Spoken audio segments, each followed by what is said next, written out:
ஒருவராய் பெரிய அதிசயத்தை செய்கிறவர். அவருடைய நாமம் இயேசு. இயேசு என்று சொன்னாலே அவர் விடுவிக்கிறவர். கர்த்தருடைய மகிமை இறங்கி கொண்டிருக்கிறது. சத்துருவால் நிற்க முடியாது. சாமானிய இடம் கிடையாது. ஆண்டவருடைய அக்னி இறங்கி இருக்கிறது. கர்த்தருடைய ஆவியான ஊற்றப்பட்டு கொண்டிருக்கிறார். மாம்சமான யாவரையும் என்னுடைய ஆவியை ஊற்றும் என்று சொன்னவர். கர்த்தருடைய ஆவி இறங்கி கொண்டிருக்கிறது. அநேக வேலைக்கு பார்க்காதீங்க. தேவனுடைய விரல் இருக்கிறது. கர்த்தருடைய விரல் இருக்கிறது. உசுருக்கு நிர்மலமாக்குது. ஆண்டவர் வல்லமை இறங்கி கொண்டிருக்கிறது. கர்த்தருடைய ஆவி எங்கே வந்து நான் விடுதலை. ஒரு பயம் இறங்கி கொண்டிருக்கிறது. நீ எந்த நின்று வருவதாலும் சரி, வெயில் நின்று வருவதாலும் சரி, கர்த்தருடைய ஆவியானவர் சமீபத்துக்கு வந்தவர். தூரத்திற்கு தேவனாய் இருக்கிறார். தலைவர் கட்டி கர்த்தரால் வைக்க முடியாது. ஆண்டவருடைய வல்லமை அக்னி இறங்கி கொண்டிருக்கிறது. உன் சூரியத்தில் மேல, உங்க வீட்டில் மேல ஆண்டவருடைய அக்னி ஊற்றப்பட்டு கொண்டிருக்கிறது. ஆண்டவருடைய ரத்தத்தை வல்லமை இறங்கி கொண்டிருக்கிறது. விடுதலை. Yes. Glory. உண்மையாய் அவரை தேடும் யாவருக்கும் இயேசு அற்புதரே.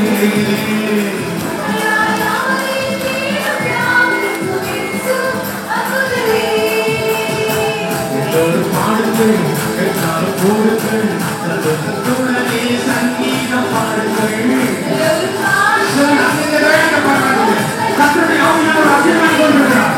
வராதினாலும் அல்ல, இயேசுவின் நாமத்தில் கட்டளை கொடுக்கிற வா, ஓடி வா, கா கா கா கா கா வா வா. இயேசுவின் நாமத்தில் கட்டளை கொடுக்கிறேன். எழுந்துரு, எழுந்துரு, நீ எழுந்துரு, எழுந்துரு, எழுந்துரு, எழுந்துரு, எழுந்துரு. எப்பா எப்பா இயேசுவின் பாதத்தில் விழு.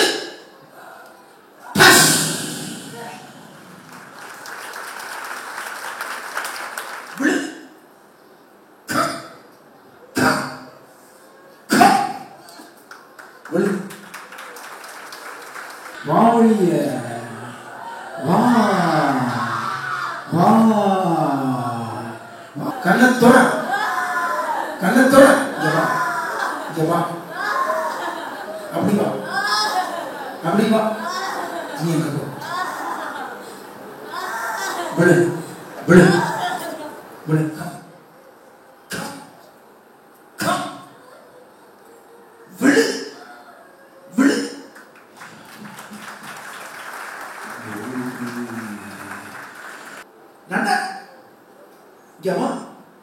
ஜபா விடு விடு. இயேசுவுக்கு மகிமை. ஓடிவா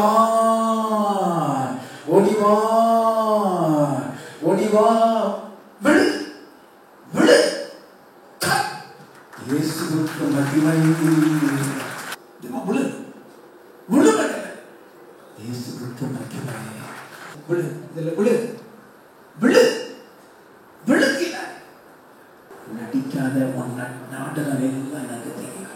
ஜபா ஜபா ஜபா ஜபா ஜபா ஜபா ஜபா. விடு விடு விடு. இயேசுவுக்கு மகிமை. ஆண்டவருக்கு மகிமை. இயேசுவுக்கு மகிமை.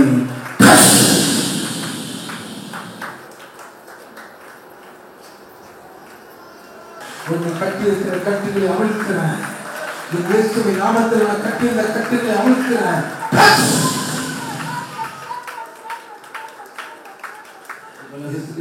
நிரந்தரமா போ.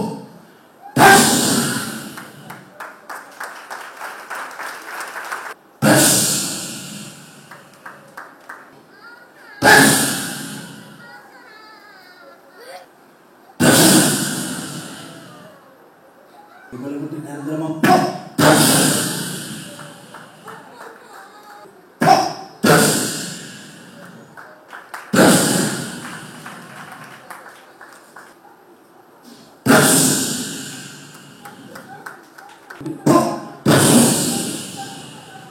இயேசுவுக்கு மகிமை. முன்னால வந்து ஒழுங்கு கணக்கிற இத்தனை பேருக்கு இன்றைக்கு இயேசு அற்புதம் செய்திருக்கிறார்கள்.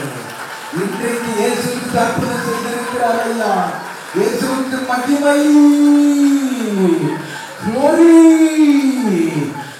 இந்த முன்னால இருக்கிற அத்தனை சகோதரியும் கை வைத்து காட்டுங்க. இந்த முன்னால இருக்கிற இத்தனை பேருக்கும் மந்திர சூனியத்தில் இருந்து என் ஆண்டவர் இயேசு விடுதலை கொடுத்திருக்கிறார் ஐயா. என் இயேசு கிறிஸ்து இன்னைக்கு விடுதலை கொடுத்திருக்கிறாரே. இத்தனை பேர் சூனியம், இத்தனை பேருக்கு மந்திரிகம். முன்னால் அலறி அடிச்சு மேடையில் வந்து விழுந்ததை பார்த்தீங்க. மேடையில் விழுந்துட்டாலே விடுதலை கிடைத்திட்டதுன்னு அர்த்தம் ஐயா. ஹல்லேலூயா. இயேசு கிறிஸ்து அற்புதம் செய்திருக்கிறார். என்ன பிரச்சனை இவங்களுக்கு? ஆக்சுவலா எப்பவுமே சூசைட் பண்ணிக்கிறேன்னு சொல்லுவாங்க. வீட்டில் சண்டை, எப்போவுமே ஒரு நிமிஷம் கூட சும்மாவே இருக்க மாட்டாங்க. என்ன பண்ணுறாங்கன்றதே புரியாது. குழந்தை ஒன்று இருக்குது, இப்போ தான் 2 மாதம் ஆகுது குழந்தை பிறந்து. ஓ, குழந்தை இருக்குதா? கை குழந்தை இருக்குது. அது 9 மாதம் கர்ப்பிணியாக இருந்தாக்கும்போது கூட சும்மாவே இருக்க மாட்டா. போய் துணி துவைக்க போகிறேன், வெயிட் தூக்குறேன், அப்படி இப்படின்னு எதையாவது சொல்லிகிட்டே இருப்பேன். எப்போவுமே என்ன பேசுகிறான்றது தெரியாது. யாராக இருந்தாலும் எதிர்த்து பேசிடும். குழந்த மாதிரி சம்டைம்ஸ் பிஹேவ் பண்ணோம், சம்டைம்ஸ் எதிர்த்து பேசிடும். யாராக இருந்தாலும் சூசைட் பண்ணிக்க போகிறோம். அடிக்கடி மாத்திரை எடுத்து கையில் வச்சுப்பான், நான் செத்துருவேன் அப்படின்ட்டு. என்னை எப்போவுமே த்ரிட்டன் பண்ணிகிட்டே இருப்பா, நான் செத்துருவேன், நான் சொல்கிறது கேளுங்க, நான் செத்து போயிட போகிறேன் அப்படின்ட்டு. இந்த இடம் எப்படி தெரியும்? எனக்கு தெரியும் பிரதர், நான் வந்திருக்கேன். நான் முன்னாடி வந்திருக்கீங்களா? வந்திருக்கேன். இன்னைக்கு என்ன நடந்துச்சு பார்த்தீங்களா? பார்த்தேன். 4 வருஷமா கஷ்டப்பட்டேன். 4 வருஷமாவா? சரியா சாப்பிட முடியாது, தூங்க முடியாது. இப்போ நல்லா இருக்குதா? ஃப்ரீயா இருக்குதா? எத்தனை மகிழ்ச்சி பாருங்க, எத்தனை சந்தோஷம். இளம் தம்பதியர்கள், குழந்தை பிறந்து 2 மாசம் தான் ஆகுதியா. வாழ வேண்டியவர்கள், வாழ்க்கையை அனுபவிக்க வேண்டியவர்கள், யாரோ சூனிய வச்சு போட்டான். அந்த சூனியத்தில் இவ தற்கொலை செஞ்சு செத்துருக்கணும். இவ கர்ப்பமாயி குழந்தை பெத்ததே ஆண்டுடைய பெரிய கிருபை. அந்த குழந்தைய பாதுகாத்து சுகமான பிரசவத்தை கொடுத்துட்டார். மென்டல் ஆகிற அளவுக்கு வச்சிருக்கிறாங்க. இவளுக்கு வைக்கப்பட்ட மாந்திரிகம் மென்டல் ஆகிறதுக்காக. இங்க என்னெல்லாம் நடந்ததுன்னு தெரியுமா? மாதிரி உடம்பு விட்டு ஏதோ பாரம் வெளியே போன மாதிரி இருந்துச்சு. பாரம் போனது மாதிரி இருக்கு. இங்க வந்து முன்னால வந்து உளுந்ததெல்லாம் தெரியுமா? ஒன்றும் தெரியாது. நான் கூப்பிட்டதெல்லாம் தெரியுமா? ஒன்றும் தெரியாது. குடும்பத்தில் சண்டையே வந்துடுச்சு. டைவர்ஸ் பண்ணுற அளவுக்கு போயிட்டோம். கடைசியில் இவ பைத்தியம்னே சொல்லி ப்ரூவ் பண்ணுறதுக்கெல்லாம் முடிவு பண்ணான். பைத்தியம் சொல்லி டைவர்ஸ் வாங்கிக்கலாம் இவகிட்ட இருந்து அப்படின்னு சொல்லி வீட்டில் எல்லாரும் 2 ஃபேமிலிலாம் பயங்கர சண்டை ஆகிடுச்சு. நான் நம்பிக்கையோடு இருந்தேன், இவளை எப்படியாவது குணப்படுத்திடலாம் அப்படின்ட்டு. சரின்னு சொல்லிட்டு நான் சொன்னேன், போகலாம் ஜாஃப்ரி ஐயா கிட்டே போகலாம், கண்டிப்பாக வந்து உற்சவம் கிடைக்கும்ட்டு. காலையில் 6 மணிக்கு வந்தேன், 5:45 மணிக்கு வந்தேன் இங்கே நான் டோக்கன் வாங்குறதுக்கு. வந்துட்டு வீட்டுக்கு போயிட்டு பெரிய மழை பெஞ்சுது, மழையாக இருந்தாலும் பரவாயில்லன்னு சொல்லிட்டு கூப்பிட்டுட்டு வந்துட்டேன்.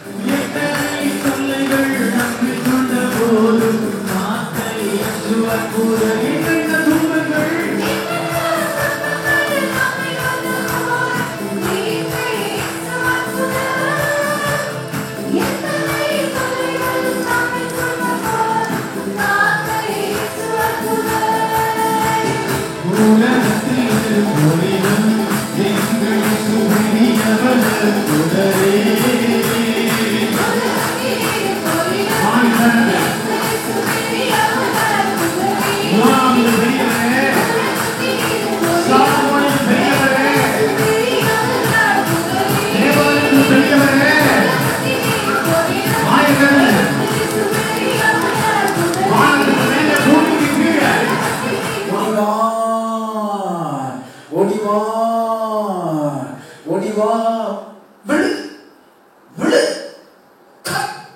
இயேசுவுக்கு மகிமை.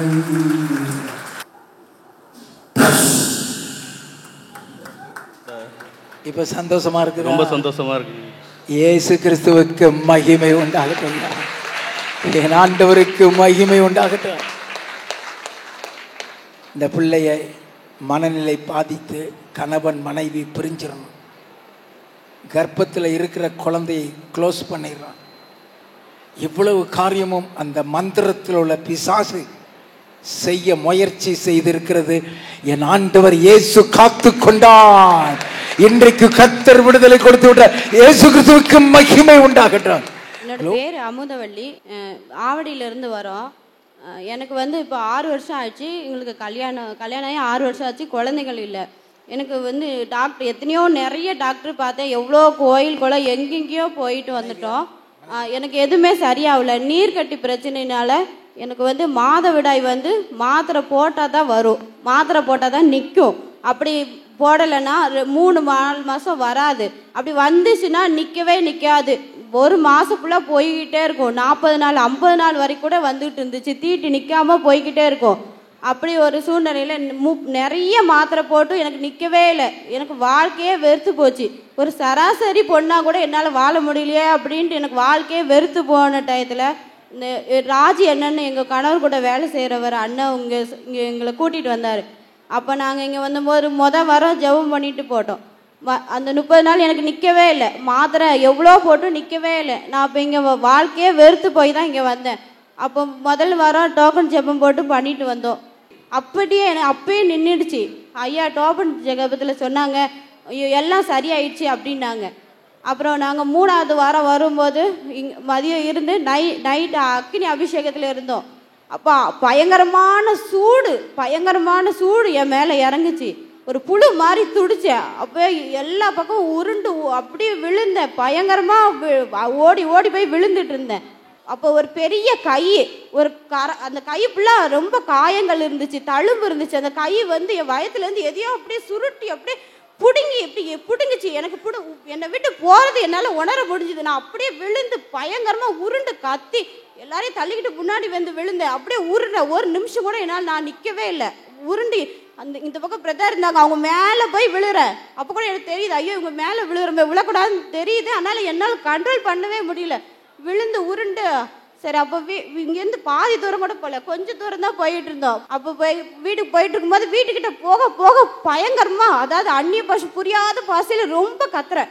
ரோட்டில் போகிறவங்களாம் என்ன தான் பார்க்குறாங்க. அப்போ கூட என் கணவர் வண்டியில் போய்கிட்டே இருன்னு சொன்னது மட்டும் எனக்கு தெரியும். போய்கிட்டே இருக்கும் பயங்கரமாக கத்தி. வீட்டுக்குள்ளே நான் நடந்து போனது எனக்கு தெரியல. வீட்டுக்குள்ளே அப்படியே பறந்து போன மாதிரி இருந்துச்சு. வீட்டுக்குள்ளே போய் பேசிக்கிட்டே இருந்தேன், நிறுத்தவே இல்லை. ரொம்ப நேரம் பேசிக்கிட்டே இருந்தேன். அப்போ சபைக்கு ஃபோன் பண்ணி இவங்க அமைதியாக ஆக மாட்டேங்கிறாங்க அப்படி சொல்லி ஃபோன் பண்ணி அந்த பிரதர் கூட ஜெபம் பண்ணாங்க எனக்காக. ஜெபம் பண்ண அவங்க கூட பேச ஆரம்பிச்சிட்டு அப்படியே ஒரு சவமாயிட்டேன். நைட்டு 1 மணி 1:30 மணி வரைக்கும் அந்த சூடு எனக்கு இருந்துச்சு. அந்நிய பாஷை நிறைய பேசிட்டு இருந்தீங்க. வீட்டுக்குள்ளே போகும் பொழுது பறந்து போனது மாதிரி இருந்துச்சு. இப்படிப்பட்ட அனுபவத்துக்குள்ள இருந்த அந்த நேரத்தில் உங்க இருதயத்தில் மகிழ்ச்சி எப்படி இருந்தது? எனக்கு சொல்ல முடியாத மகிழ்ச்சி, தாங்க முடியாத மகிழ்ச்சி. ஆண்டவர் எனக்கு விடுதலை கொடுத்துருக்காரு. ஆண்டவர் புது உலகத்தை கொடுத்துருக்காரு. இது என்னோட பழைய உடம்பே கிடையாது. புது ரத்தம், புது மூளை, புது உலகம். யாருமே சரிப்படுத்த முடியாத ஒரு பிரச்சனை. எனக்கு வாழ்க்கையே வெறுத்து போச்சு. வாழவே வேண்டாம். ஒரு சாதாரண பொம்பளையா கூட என்னால் வாழ முடியலையே அப்படின்னு எத்தனையோ நாள் இது பண்ணியிருக்கேன். நல்ல கவனிங்க, இந்த அக்கினி அபிஷேக ஆராதனைய அநேகர் புரிந்து கொள்ளுகிறது இல்லை. மாத்திரை போட்டாதான் மாதவிடாயே வரும், இல்லை வரவே வராது. பல பிரச்சனைகள், அதனால ஸ்திரீகளுக்குண்டான பல பிரச்சனைகளை சந்தித்து இனியும் வாழணுமா, வாழ்க்கை வெறுத்து இருந்த நேரத்தில் தான் இந்த சபையை சொல்லியிருக்கிறாங்க, இங்கே வந்து ஜெபிச்சிருக்கிறாங்க. மதிய ஜபத்தில் இருந்திருக்கிறாங்க, சாயந்தரம் டோக்கனில் ஜெபித்திருக்கிறாங்க, ராத்திரி அக்கினி அபிஷேகத்தில் இருந்துட்டாங்க. இந்த அக்கினி அவங்களுக்குள்ள பத்தி எரிய ஆரம்பிச்சிருச்சு. இந்த அக்கினி பத்தி எரியிற நேரத்தில் கர்த்தருடைய காயப்பட்ட கரம் அப்படியே வந்து அவங்க வயத்துல கெட்டியிருந்த பிசாசுடைய கட்டை கலட்டி வீசிடுச்சுதான். உருண்டு பிறண்டு உளுந்துட்டாங்க. இங்க பெற்ற அபிஷேகம் ராத்திரி 1 மணி வரைக்கும் நிக்கல. இருதயத்துக்குள்ள பரலோக சந்தோஷம், அப்படிப்பட்ட ஒரு சந்தோஷம், அப்படிப்பட்ட ஒரு அனுபவம், அத்தனை சந்தோஷம், அத்தனை மகிழ்ச்சி. இப்பொழுது உங்களுக்கு அந்த வியாதி இருக்குதா, போயிருச்சுதா? இல்ல, நான் புது பிறவி எடுத்துட்டேன். இயேசு கிறிஸ்துவுக்கு மகிமை உண்டாகட்டும் ஐயா. என் ஆண்டவருக்கு மகிமை உண்டாகட்டும். புதிய அவயவம், புதிய யூட்ரஸ், புதிய கர்ப்பப்பை, புதிய வாழ்க்கை. சொல்லுங்க பிரதர், எப்படி இருந்ததுன்னு?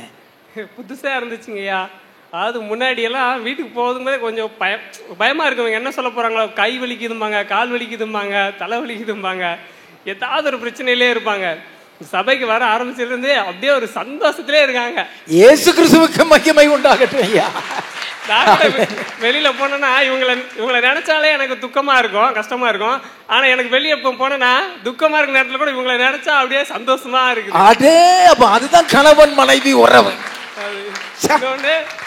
யாராவது அப்படி ஒரு 8 டாக்டர் கிட்ட போயிருப்போம், ஒரு 3 நாட்டு மருத்துவர்கிட்ட போயிருப்போம், ஒரு 1 லட்ச ரூபாயில இருந்து ஒரு 2 லட்ச ரூபாய் வரைக்கும் செலவு பண்ணியிருப்போம். ஆனா அப்பெல்லாம் சரியாவே ஆகல. மாத்திரை போட்டா நிற்கும், மாத்திரை போட்டா வரும், அப்படியே தான் இருந்தது. சபைக்கு வந்து ஜெபம் பண்ணோம், எப்படி இது வரைக்கும் நடந்ததே இல்லை. 15வது நாள் இவங்களுக்கு வந்துருச்சு. 15 நாள் வந்ததே இல்லை. 5.5 வருஷம் ஆகுது எங்களுக்கு கல்யாணம் ஆகி. 15வது நாள் வந்ததே இல்லை, நின்றுச்சு. பாரத்தோடு அப்படியே ஜெபம் பண்ணிக்கிட்டே தான் இருந்தாங்க அந்த 6 நாளும். அம்தா வா, அம்தா ஹாஸ்பிட்டலுக்காவது போவோம், இப்படி வலிக்குன்றியா அப்படின்னு. இல்லை, இயேசு தான் எனக்கு சுகம் கொடுக்கணும், எனக்கு வந்து வேண்டவே வேண்டாம், உயிரை எடுத்து இப்படி போய் எனக்கு உயிரை போனாலும் பரவாயில்ல அப்படின்னாங்க. என்னம்தான் இப்படி சொல்கிற அப்படின்னா, இல்லை அதுதான் அப்படின்ட்டாங்க. அப்புறம் ஞாயிற்றுக்கிழமை அங்கே வந்தோம். காலைல ஆராதனை, மதிய ஆராதனை, மதியம் ஒரு 5 மணி கேட்டேன், என்னம்தான் நின்றுச்சா அப்படின்னு. நின்றுச்சின்னு நினைக்கிறேன் அப்படின்னாங்க. எங்களுக்கு எப்படியாவது இந்த வருஷத்துக்கு கடைசிக்குள்ளே எங்களுக்கு ஒரு குழந்தை ஆண்டவர் தருவார். நாங்கள் 3 பேருமா ஆண்டவருக்குள்ளே வருவோம். ஆண்டவருக்கே மகிமை, கர்த்தருக்கே மகிமை, ஏசப்பாவுக்கே மகிமை. 5.5 ஆண்டுகள் மனைவிக்கு இந்த பிரச்சனை.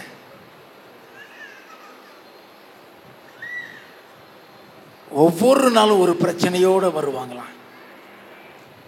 அப்படி பயந்துட்டு இருந்தவர் இன்னைக்கு மனைவியை பார்க்கும் பொழுதே சந்தோஷம் வரக்கூடிய அளவுக்கு கர்த்தர் வாழ்க்கையை தலைகீழாக மாற்றிவிட்டார். அதற்குத்தான் அக்கினி அபிஷேகம். இயேசு கிறிஸ்துவுக்கு மகிமை உண்டாகட்டும்.